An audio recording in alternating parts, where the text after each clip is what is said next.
traders. To Tuesday, the 19th of August. Major news was yesterday's meeting between Zelensky and President Trump and the European leaders. Not a great deal of positive's the wrong word. Not a great deal of news has come out of that, although there have been some real positive sort of noises made by all parties. So Trump seems to be committed to a full-on peace deal, not a ceasefire. Zelensky was relatively positive. Not a suit, but he was dressed differently. He wasn't in his fatigues. Excuse me, I've done that thing again where I eat something too close to coming to speak to you guys, and it gets stuck in my throat. This time it's porridge again, actually. I've just had some more about half an hour ago. And there's a little bit stuck here, but good old English tea might move it. So I hope you're all well. Any requests for particular strategies or articles or any comments about particular what's going on in the world, let me know. Relatively quiet week. Obviously, we're all waiting for what JP's got to say. Jay Powell on Friday from Jackson Hole. Today's main data is tomorrow. Today's main data is the CPI data coming out of Canada. You can see here we've also got the building permits and housing starts out of the US as well, which is relatively significant as well. That's remained quite hot, regardless of, even with all this talk of the slowing economy in the United States, but certainly down from where it's been, but still relatively okay. And then Michelle Bowman's got a speech later on tonight as well, ahead of the opening events Thursday from Jackson Hole. Remember, Michelle Bowman, one of the dissenters from the announcement in July, at the July Fed meeting. So we'll see what she had to say tomorrow when the Fed minutes are right out. But ahead of that, we got Canadian data. Canadian dollar, the loonie here against the US dollar.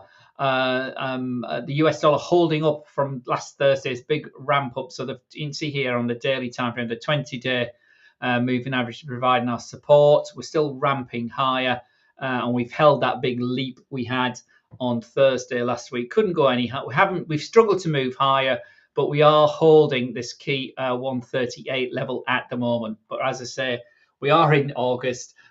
Rates are really quite tight, typically in August, and that's what we're seeing this third week of August as we move forward. So 138 is a big support area. The 20-day is down here at 137.64, and the high we got to yesterday for loonie traders is 138.30 zone. And then this peak, or this intraday peak that we got here at the beginning of the month, took us to 138.75. So there you go. Upside targets for dollar CAD.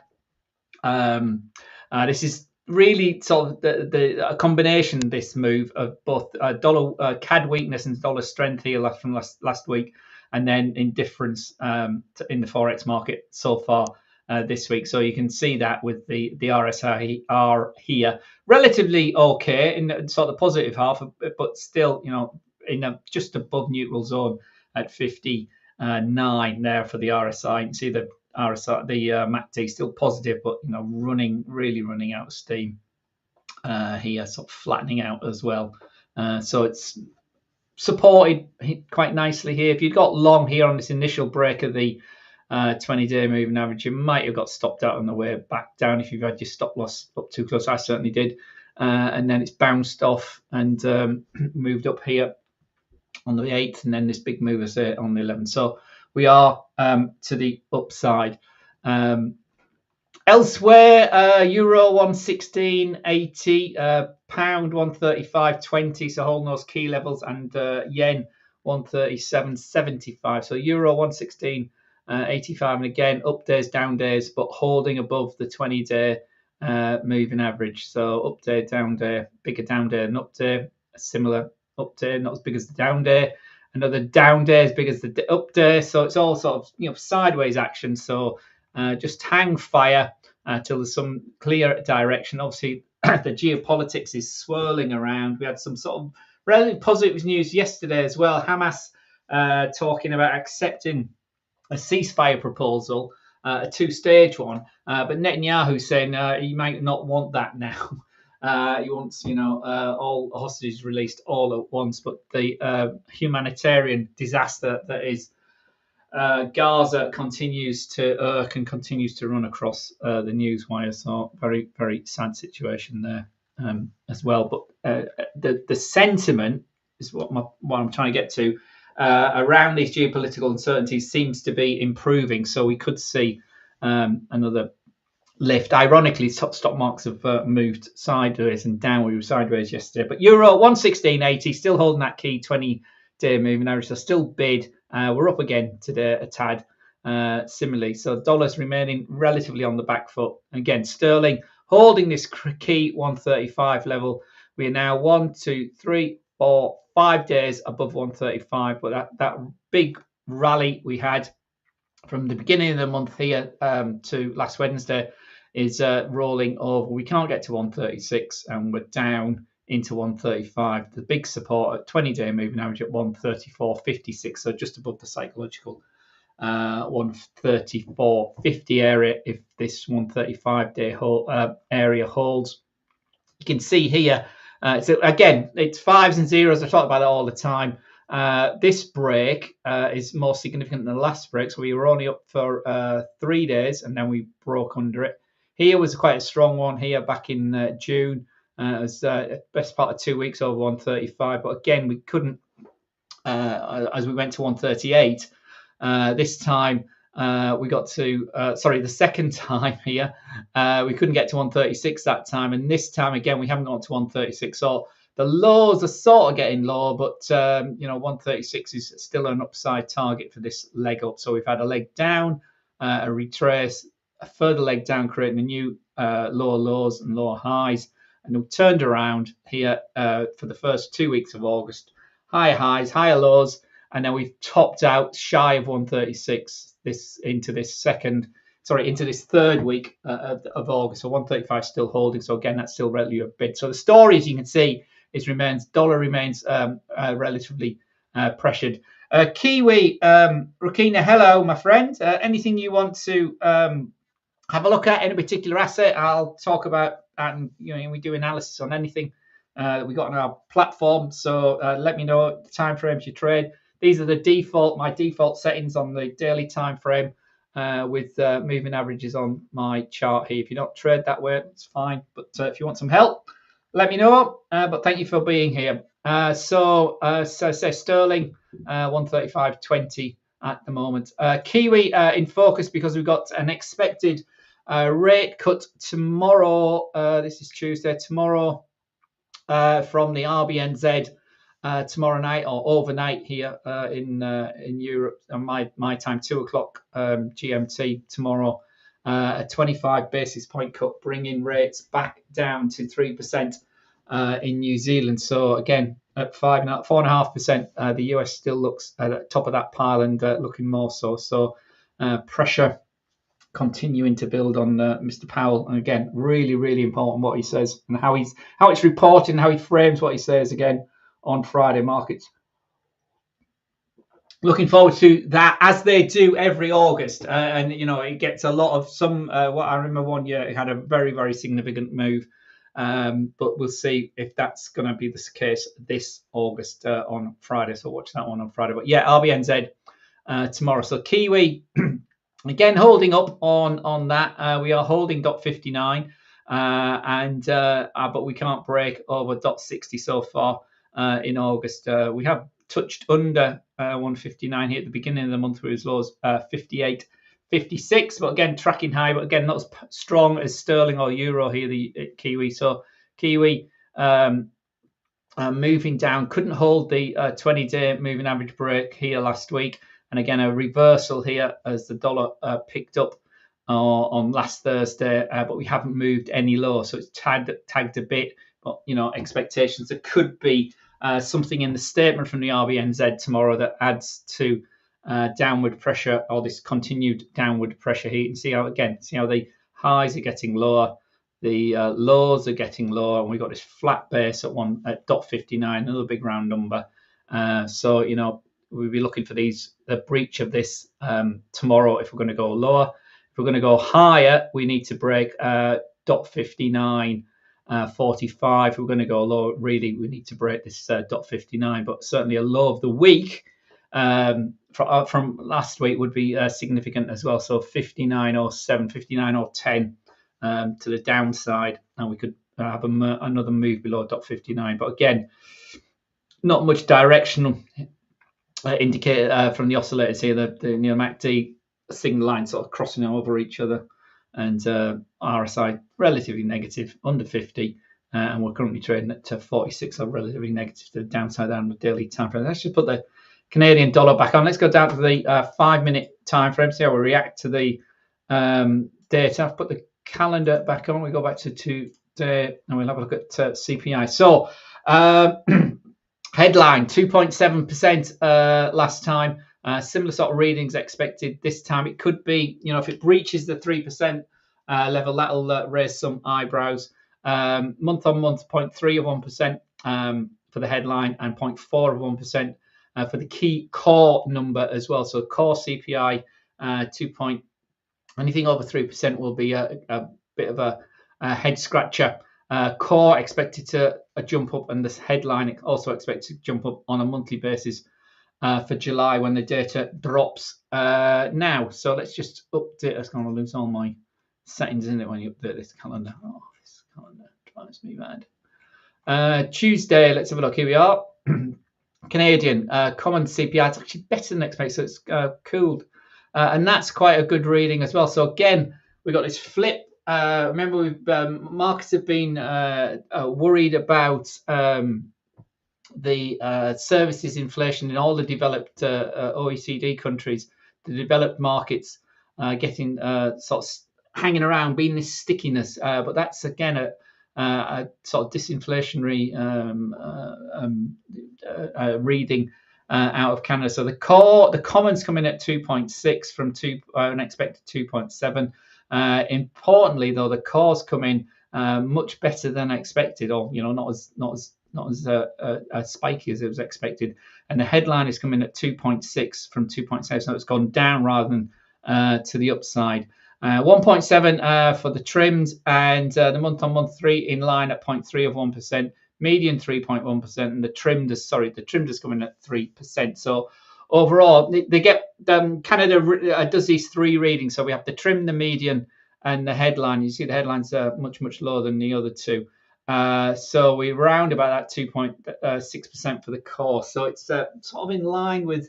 It's better than expected. I would. It was my take on that. So again, signs of cooling in inflation in Canada. Just above that, we got these housing stats from the US. That's a good, strong number, 1.428 million from 135 last time, and that was upgraded as well from 132. It was expected to slip quite significantly, although the permits feed into obviously the start. So you get your permit and then you start your building. So that's a bit weaker than expected. So they sort of cancel each other out. Housing starts a percentage 5.2% from 5.9%. Quite a significant ramp up for June there. You see that's coming at 5.9% from 4.6%. So obviously it's data there. We've got data there for the dollar. We've got data there for the loonie. So obviously the key movement should be in dollar CAD to see how the market has reacted. So here immediately following the data, you can see, let's just make that big, see that big, there we are. You can see the market is anticipating that's more dollar positive than loonie positive. So dollar CAD has moved to the upside here. You can see in the 5-minute time frame. So where are we going? So as we say every day, this is the beginning of today, just around about here. If I put this line in here. So we plotted, as you might expect, because it's a positive reading. That's the beginning of the day here. So let's make that a bit bigger so you can see so that's the beginning of the day. Yesterday we moved down into close. We've moved up, and that's the high of the day, the pre-data high. So again, you're trading this. That's gone to that, and it's gone through it at the moment. So that's you read that as positive at the moment, put into that. So you can see that that's a new move. So that's, you'd be happy to buy that.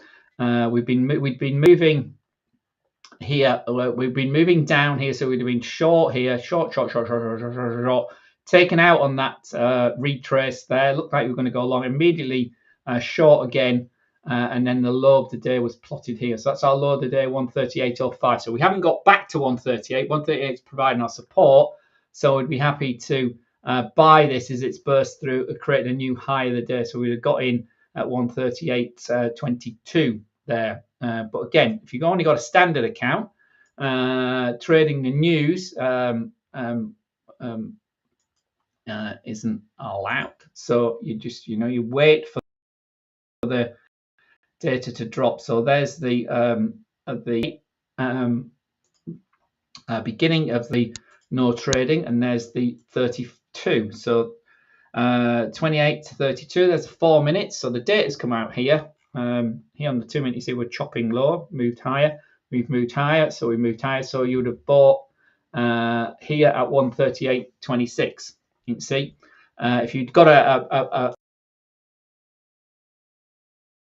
professional account or an express account, what's happened there? We still record. Hello, my friend.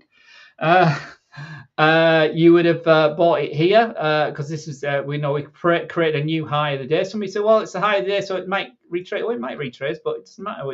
It's positive. We followed through, so we'd have got in buy signal triggered there, 138.21.9. If you're trading, if you've only got a standard account, you would have had to wait till that candle's completed there and got in there. Obviously, we go down. I know a lot of you news traders, take the tick minutes, but it's got the minute chart there. You can see the same time frame. You see there it's happened there. There's the you might have been a bit more, the exact high and looked. So you might have waited again to this point, but even the minute time frame here as the data's come, it's dollar positive compared to the Kiwi, compared to the Loonie. So you're in the money. It's not a great amount of pips, but you can see the move. It's relatively positive, 138.20, 138.28. So you got 5 or 6 pips on that move rapidly to the upside here. See, we've gone into again, even on the 1 over chart, your indicators can still play a role. Are we a little bit overbought? Well, we are, because we've had the major data for the first time in yonks. But yesterday, or whenever it was, 19th, earlier today, we were as high as 85. We haven't got that high. See here, spike we had here around about the European Open, 7 o'clock this morning. So don't get just because that's overbought doesn't mean it can't go any higher. 138.28, 138.30 maybe a resistance. So where do you get out? Well, let's have a look at a higher time frame, see where we may stall. So that's our 1 minute time frame. Let's go up, say, the 10-minute time frame. Well, where are we? Look at that. There we are. Ta-da! As if by magic. 3 o'clock yesterday, we got to this level. So some will be closing out at this rapid peak, because look how quickly we went up and we came down quickly yesterday. So there'll be those that got in on the news, trading that news, will be closing out here at 138.30. I'm pretty sure of that. It's a round number, but we could keep going. So that's the 10-minute peak. We go up next day. Let's go to the 30-minute time frame. Again, that was the high from yesterday. So again, there'll be lots of I'm saying there's lots of people closing out at that level as well, because that's also if we tick up here again, we got the hourly time frame. You can see, that's the highest. It's plotting a new high, isn't it? So this is dollar strength to Canadian dollar weakness. There we go. Here on the hourly chart, see the lower highs, higher lows, I should say, and higher highs here over the course of this. Going back here to the 8th of August, it's high there, high there, high there. That was higher than there. That's higher than there and there. And the one we've just seen now is higher than those last 3, hasn't it? We moved up. The lows also getting higher. So this is positive. Again, these are they're not just arbitrary lines on my chart. This is from a trade from the 14th August. The levels are put on for a reason. So if I was trading this on the higher time frame, I'd be looking to get this previous target level from the 14th of August, when I think I actually lost on this one. I can't remember. But dollar CAD 138.41 was a target, so that might be the upside target following the follow through. Screen not visible, he's saying. Why is somebody said that the other day? Let me just refresh.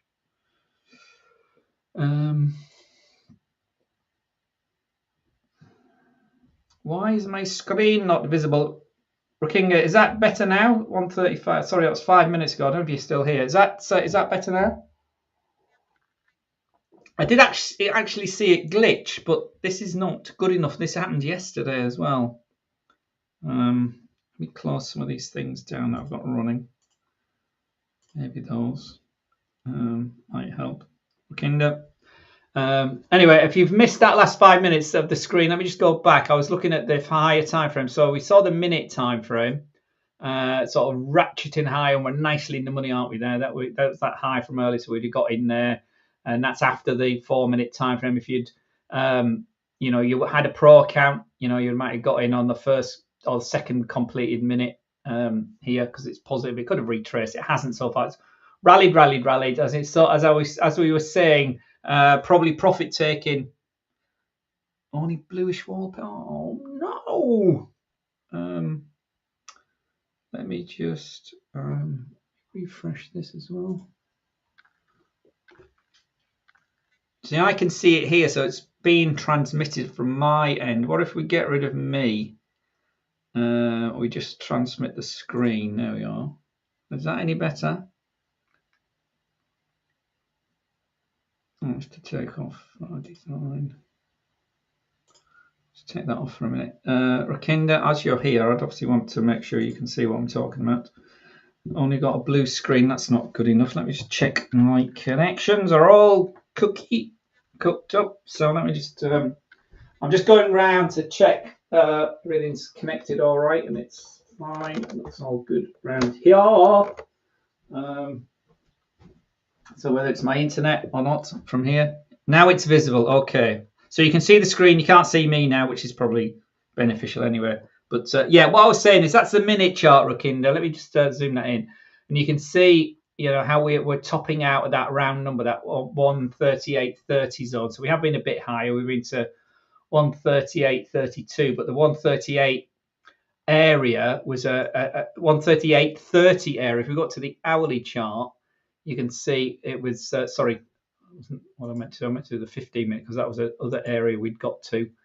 So that's where we got to here yesterday at 4 o'clock. You can see the high there. We've got to that level as well already. So again, some traders will be taking that out on the 15 minute time frame. So but if you're trading this as on the news, 5 minute and 1 minute traders, you're either still in there nicely. Certainly some would have closed out, I'm sure, at 138.30, having got in at 138.20, 21, 10 pips, 15 pips on the news. People are happy to take that. But if we take a step back and go up to the higher time frames, where does it sit? So the hourly candle is a big one at the moment, but obviously we can't make a decision on anything on an end of hour trader, because he will come in, or she will come in at the top of the hour in 15 minutes and decide, oh, look at that. So as you can see here, we've had big positive candles. The green ones here, if we just screw this in, you can see over the last few days, there's been one big red candle, although that was back to the 14th. And that's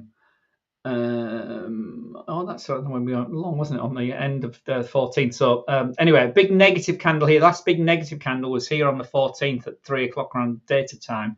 Again, pivoting through this big round number, the 138.00 level. But since then, we've had a move down, a move up, a mixed move down, and then some big green candles, haven't we? See here on this time frame. We'll just look at this hourly time frame. So on this hourly time frame, it's biased positive because we've had two big up candles.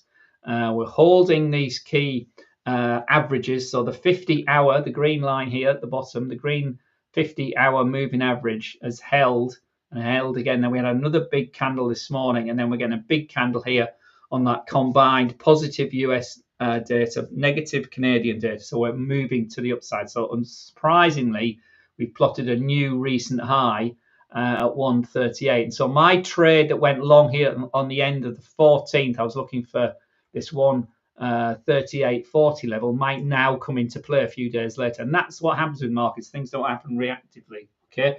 I got stopped out. I think the stop loss was low, and I think I actually got closed out. I think I'd moved the stop loss up here, and I closed this on the 18th. Let me just check what actually happened. Dollar CAD, I can't remember.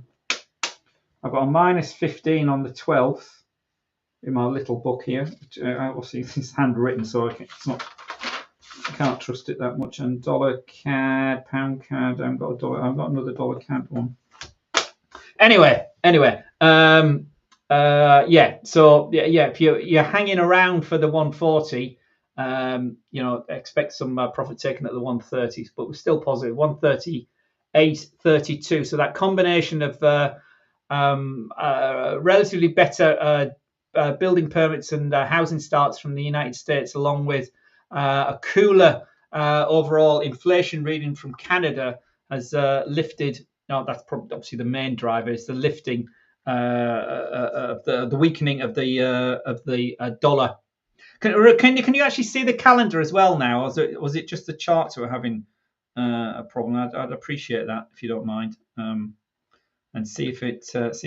I'm just doing a little test. See if I bring myself back on, does that make any difference? So the chart's now back on, and I'm back on. So let me know if you're still here, my friend, if what that looks like, because nobody else is saying anything. So there's a few other people here, but you're the only one that's commented over on X at the moment. So weaker Canadian dollar, and that was probably the case for all of them. So let's have a look at the other dollar crosses. The other CAD cross. So we look at the other CAD. We can see CAD weakening across the board. I would expect on that. So pound CAD, which has had a really, really good run. I've had a really, really good run. It's back to where we got taken out yesterday after a huge run. Those of you that have followed me for any length of time know that dollar CAD. Now I can see you and the chart both good. Okay, so it was obviously just a bit of a glitch earlier. But this was one of our best trades for a long time. We went long here back on the 5th of August for pound CAD. Pound CAD's been a bit of a bogey of mine over the years. I once had, I think it was 7 or 9 consecutive losing trades trading dollar CAD on this end of day basis. So over about, I think it was about a 4 or 5 month basis. Every time dollar CAD triggered on my system, it would always lose, and so we got to the 6th or 7th consecutive dollar CAD trade, and it was really sticking in my gullet, and that sort of has finally been put to bed this August with this massive run here. So we got in here at 182.32. It was, I think it was, 183. 30 something it was, I think, the actual price I actually got. It's moved about on the chart. Initial 30 pip claim, but then I just trailed the stop loss up over the last 2 or 3 weeks, and finally got took out yesterday on the first down day.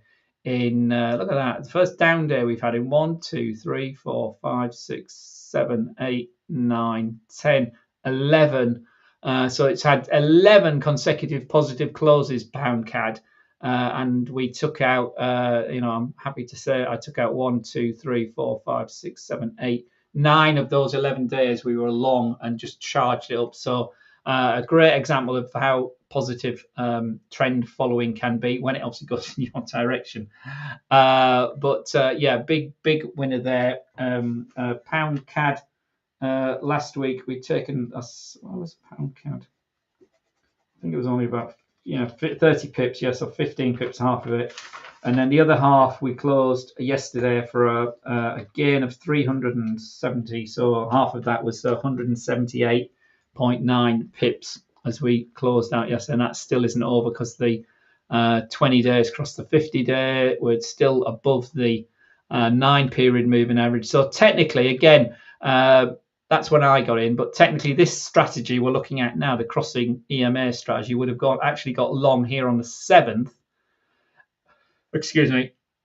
And the stop loss would probably be, it might have been dragged up there, so it might have been taken out yesterday as well. But also the other way of dealing with this is the stop loss at the 9-period moving average. So the mechanical crossing moving average strategy would have got in a couple of days later, and obviously much higher price, but it's still in, it's still open, and it would still have a whole 100% of the position open. So it would have got in at 184.72, and it's still long as we trade now at 186.84. So that's very much in the money as well. And that's why I've always been a trend following trader. It's a great example of that today. And that's one of our best winning Forex trades for a long time from the 5th of August. Anyway, enough about me. That's what I'm saying. We've just brought the CAD up. So the CAD weakening here on the back of that inflation data. You see on the 5-minute chart, this is pound CAD. And we've seen it move significantly this morning. Again, that would have been long and into there, so it's gone long. Euro CAD, similar pattern to the upside over the 20 this morning at 7 o'clock, not 8 o'clock, and that's rallying higher. Aussie CAD, we just had a look at, that's come back. This was short. This was a short we took last night. We closed out for only 4 pips. It was against it moved down, but then it bounced up in the middle of the morning. Obviously, I wasn't awake at 2 o'clock, but this morning when I looked at it, it was looking pretty horrible. I left it. Sorry, it wasn't looking horrible. It was looking in our direction because we were short. Our target was here. When I first looked this morning on the 7 o'clock candle, it looked okay, but then the 6 o'clock candle. When it bounced back, and I was like, and I think I got out around about just before the 20-hour moving. I think I got out at 89. I can't remember what it was, the actual price, but I put it on the Discord group here, and it was so Aussie CAD. Yeah, Aussie. We lowered the stop loss down, but then I finally closed it at 89.62, so we lost 4 pips on that one. Aussie yen also moved the stop loss down to 95.98. It's the only open trade I have at the moment is the Aussie yen. We'll have a look at that in a minute if you like. So basically, the Canadian dollar's weakened on that cooler than expected inflation reading. So Aussie CAD's positive here on the hourly chart. CAD yen also negative to the downside, and that's actually gone under its 50-hour moving average here. On that data. So the rally, the move up we'd had here from Friday's lows down here at 106.36 and then 106.28 zone has turned down. And again, another previous trade. I don't know what this was, but that was obviously I can't remember when that went. I mean, I actually got the date on or 13th or 3rd of the 7th. That was from ages ago. But anyway, you can see how these lines somehow come into play again. But anyway, that's to the downside. So the Canadian dollar shorter. Rachika, is there anything you want to have a look at, my friend? Any particular asset? If not, I'm just going to run through the majors again. So let me know, and I'll have a look at it for you. Bitcoin has continued to weaken over the last few days. So we just recap where we were. We had this huge positive rally to the new all-time high at 124,500. And then what have we done? We've just jerked around and recoiled very, very quickly. And as I was saying yesterday, the 20-day moving average was holding. Or had been breached during the day yesterday, and we closed around about that 116,000 yesterday, and we're down again today. So we've breached the 20-day moving average, which provided support since last Thursday, and now, more importantly, we are into the 50-day moving average, and currently, as I speak, we are actually under the 50-day moving average at 115,400. So the next level was our previous resistance level to the upside, which is 112,000. So that looks like if this breaks here today, if this candle is significantly below this green line on the close of today, a quick run into 112, cannot be ruled out. And then back into this channel area we'd had here earlier in the summer, where the 100,000 levels where all the buyers were. So we've weakened since last Thursday quite significantly from the intraday all-time high, from that 2-week rally where our 50-day moving average provides support. We may be seeing some buys at the 50-day moving average again, but it's at a higher level than before. So we'll see. Time will tell. But it's been short here on the shorter time frames for a while now. If you look at we've got down the time frames. Our 4-hour 20-period moving average broke there on the 14th as we sort of started to unwind, and then it went under, and it's just been moving down ever since. The 1 hour's been a bit more choppy, obviously, because we've had the weekend, but we again moved big low down, looping low, congestion, leg down, and moved down. A little retrace, but didn't break the 50-hour again. A rounding top is always quite negative. New low there, see on this morning at 4 o'clock. We went even lower there in the 5 o'clock candle, 114,400. We've rallied a wee bit off there, but we haven't brought the 20-hour moving average. We certainly haven't moved the 50 moving average. So our new low for August, 114,440 for Billy Bitcoin, and so we're down a bit of a percent. And even Ethereum, which has moved really strongly. I've started talking about Ethereum in the last few days. Is following a similar pattern, having had a really, really positive run, but even that is weakening as well now. Here's a 4-hour time frame, looping lower, the breach back again under the 20 moving average, the 20 moving under the 50 yesterday early yesterday morning, and we've moved lower, and again you can see pushing new lows, and we did that again this morning at 4,191 RSI, very much moving lower. So that would have gone short there, out there, and then short again here as it's gone under the 20 period there yesterday, and then again on there yesterday. So again, trend is to the downside on that 4-hour for Ethereum, down from, well, still very relative over of the, again, take a step back. It's still very, very positive rally we've seen this summer for Ethereum. There's the weekly chart, massive move breakout here from the beginning of the summer, at the beginning of July. Really, really strong run for Ethereum. Energies, oil continues to weaken. We talked about this last week, didn't we? We're moving lows. We plotted some new lows. Yes, there was the rate of descent has cooled a wee bit today, but certainly 62, as we said yesterday, is the big line in the sand. Will it hold? Obviously, we've got private inventories today, official inventories tomorrow. US is getting back, schools are back as well, so getting back to normal. We've got 2 more weeks of August, then we've got Labor Day holiday, and then things really get back to normal. So no more sanctions on Russia, so potentially more Russian oil getting onto the official market rather through the black market via exchanges in places like Malaysia, and getting to India and Russia. Will those tariffs, secondary tariffs on India, get applied to China? It doesn't look like it will. Look like they may not last much longer, but we'll see. But the trend remains to the downside. Any negativity about obviously the Russia situation, we could see a tick up. Obviously, any geopolitical or more geopolitical issues, any issues in the Middle East, negative ones. The Yemenis Houthis start firing their missiles again. Congestion in the Red Sea, and oil could tick up quite quickly. But at the moment, it remains short. The 20-day moving average is sitting there at $66. $62 is the support. So the trend for oil is to the downside, and $58 the next big line in the sand, some $4 below where we are at the moment. If this move down continues here over the next few weeks as we go into the final quarter of the year.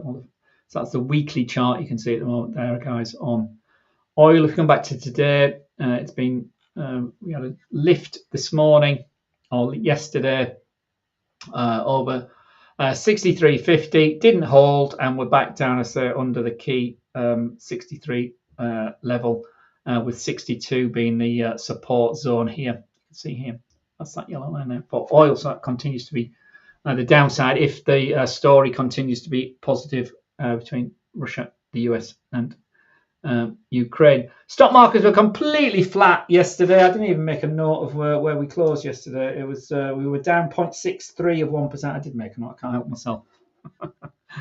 The S&P 500 was off at 6,449, so 6,000. Sorry, 6,000. Oh dear me, I can't speak. 6,450 was for each. We've got the daily time frame now, though. But we're still, holding up. We've had this morning. We've had a miss from Home Depot. We got some big retailers reporting earnings this week. Home Depot, Target, Walmart, the biggest of them all. And Walmart and Disney tend to be the end of the. It's not the actual end. There's still plenty of big companies to. Well, not plenty. There's still some significant companies to report, least of which is Nvidia. But Walmart traditionally used to mark like the end of the earnings season, so they're coming later this week. But I say Home Depot have missed on both revenue and earnings per share. Earnings per share came in at 4.71 compared to 4.68, and sales have come in at 45.51 billion compared to come in at 45.28 compared to 45.54. So miss there. Although stock is up quarter of 1% last time I looked. It lost 1.1% yesterday's stock, Home Depot, so major DIY store. But anyway, the point is stock markets remain bid. The 20-day moving average is the big support area. We're at 6,375. We've had a week, as you might expect this time in August, some not a lot of movement. Waiting to see what Jay Powell says. Waiting to see what the outcome of the Trump, Zelensky, and Putin situation is. But stocks remain to the upside. Expectations are that the Fed will move in their next meeting in September, but it's the outlook thereafter. And expectations were at 98%, I think, at one point of a rate cut in September. That's down to about 85, I think, yesterday. Let's have a quick check of that whilst we're here. This is a free I can share with you here. What's that looking like for September now? So it was about 85 yesterday, wasn't it? Where are we? 83, so it's lower. Then you see 83. So this was 85 yesterday. It was 89 earlier. No, it was 82. Oh, it closed down yesterday. 82. It was 93 and 94 this time last week. So again, it's cooling, moving down, but expectations also that we'd move in October as well. So it's very not nailed on at 83%, but it's still looking at highly likely. And again, it'd be interesting to see what Michelle Bowman says later on today. Where are we? S&P. So the S&P still bid. Nasdaq still bid as well. Stronger than. Oh dear.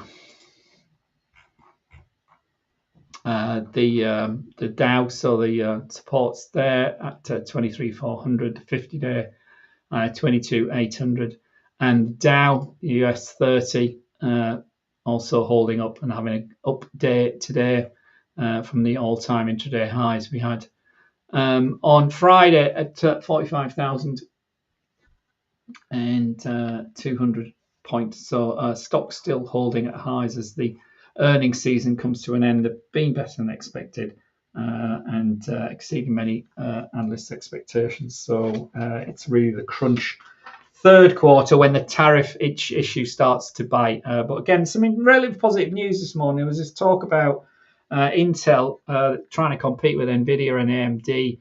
The US government taking a potential 10% stake by monetizing its subsidies. Palo Alto, another chip area, they were up 5.7%, better than expected results last night. SoftBank also, investing 100 billion into Intel as well. So Intel been very much in the news over the last couple of weeks. but huge investment from SoftBank in them. I'll say that's why stocks were up 6.4% pre-market this morning. The other thing I noticed in London's FT this morning was a really interesting article about military contracts, or the defence contractor investments swirling around the Ukraine-Russia war. That £100 billion worth of contracts could be available to United States contractors via the EU. So a bit convoluted, but basically, I mean, obviously, there's everything's up for discussion about military troops on the ground. But when it comes to deals, when it comes to the economy, that's why Lupnik was there with seeing Putin on Friday as well. Trump likes the money. He likes to do deals. So there's some what appeared to be quite a convoluted idea of £100 billion worth, in somewhere sterling now because it's reported in the FT, of deals for defence contractors via the EU to support Ukraine, as well as boots on the ground as a defence force. So we'll see how all that pans out. That's also all part of the discussions. Trump is still talking about a head-to-head with Putin and Zelensky. Whether that actually goes ahead, face-to-face, just the two of them, I'm not too sure, to be honest. Putin, is very disrespectful, not of Zelensky in particular, and they hate each other. Understandably, they've been at war for 3 years.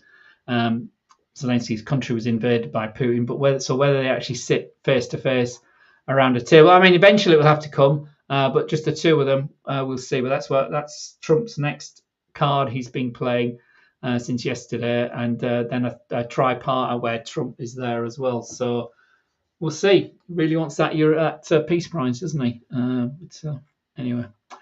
So Dow up today, stocks moving higher. And finally, gold just continues to zigzag. 3,335 today. We are under, drifting a bit lower since last Thursday's big move lower, but nothing too exciting. But again, it's biased to the downside, but under the 20-day moving average. It's flat as a pancake there at 3,350. The lows, as we pointed out last week, for the CPI and the PPI were breached yesterday. If we go back to the hourly chart, were breached yesterday in opening trades in Asia, and again we'd gone under that into the close. On the open. On Monday morning as well. So the lows from last week, the PPI and the CPI days from the 12th and the 14th, we made new lows basically. So that's our new low for the week, if you like, on the opening trades for this week at 3,323. We talked all about this yesterday. So two levels to the downside is those CPI and PPI lows at 3,330, and then 3,325. There was the low from Monday morning. We rallied for Monday, but then we're giving it all back yesterday, and we ticked up again a bit today. But again, it's really not going anywhere. It's not one I'm trading at the moment, certainly for any length of time. So gold just sideways. But again, as we always say, the longer we go sideways, the bigger the breakout can be. But if we just tick this up even to the 4 hour, you can see, step levels in the gold mark. So the 3,400 level we couldn't break, we couldn't get to. At this rally, we were talking about a break of there. So we stepped lower to 3,350, exactly $50 between the two. And there's the big support at 3,300. We're currently holding at 3,330, and that seems to be our August and summer support level at the moment for gold. So I'm going to wrap this up because my voice is going. I need to go and get some lunch. It's gone 2 o'clock here in the UK. I will see you tomorrow. Later on tomorrow, we've got the Fed minutes tomorrow. Be really, really interesting, certainly for a geek like me, to see what Michelle Bowman and Collins had to say, the two dissidents from the last meeting. In the meantime, any potential trades for tonight? If I just get up my trading platform, maybe why dropped out before. If I just get up my end of day trading platform here, it's seeing any potential trades for tonight. There's nothing at the moment on the main system. The more aggressive system has been obviously triggered, I would guess, by the Canadian data. Yeah, there we are. So we got a CAD yen, Euro Swiss, pound, Euro pound, interestingly, possible oil positions at the moment. What's that oil position? Yeah, it's a short on oil, so potential. CAD yen will be it's a long, interestingly.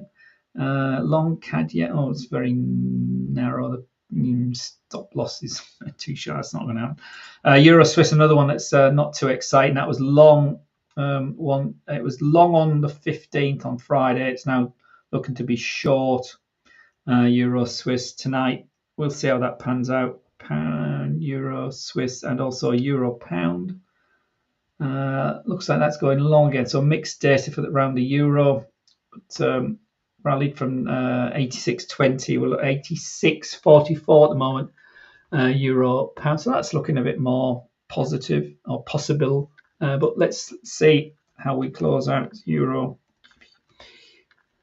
So there's a potential long tonight on an end of day basis. You can see there the 4 hours just triggered long there. Oh, sorry, the 4 hour triggered short this morning, yesterday, and now it's reversed this morning. No, it hadn't reversed. It reversed late last night. There we are on the 6 o'clock candle. So that's 4 hours long, and the daily is looking to go long tonight as well. But I say on an end of day basis, that's way interestingly into the 20 day. So I'd like to see a breach of that 20 initially, but my conservative system is looking for on a more aggressive system, which makes sense, looking to go long on that. So I might take that on the 4 hour basis. And I'll check my 4 hour. Yeah, so that would have gone long there at 2 o'clock already. In fact, no, I'm talking about it would have gone long. In fact, it would have gone long yesterday at 6 o'clock. The candle there from this move into this again previous level we've had on. It's amazing how these levels still play out to the upside there. So euro pound, yeah, it's looking more interesting for me. Certainly an oil short, which we've talked about. We're already short oil. I might add to that short position on oil later on, but I will let you know later on. Okay, so take care. I'll see you all tomorrow for the Fed minutes. Tomorrow, busy day tomorrow. We've still got the private inventories, so see what that looks like as far as the oil market's concerned, and then this key speech from Ms. Berman later on as well. Obviously tomorrow, I'll say overnight we've got the RBNZ, UK CPI first thing in the morning. That's a bit too early. Well, it's 7 o'clock. It's a bit too early. I'll report on that later on. But the main news, inflation data across Europe and other parts of the world tomorrow. But obviously the main highlight tomorrow is the FOMC minutes much later on in the day. At 1800 hours, 6 o'clock GMT, 7 o'clock here in London. And I'll be live for that later on today. Interesting to see what Bowman and Collins have had to say as those dissenters. And then really the week is all around from a data point of view. We've obviously got our claims on Thursday, but really it's Fed Chair Powell's speech at 2 o'clock GMT from Jackson Hole on Friday. So that's the key event of the week, and then quite a week next week as well before we get into September. So take care, everyone. I will see you all tomorrow. Be good. If you can't be good, always watch your stop losses. And Rukina, thank you for being here, my friend, and commenting. Lots of people are here but not commenting, so thanks for that. Take care. See you tomorrow. All the best.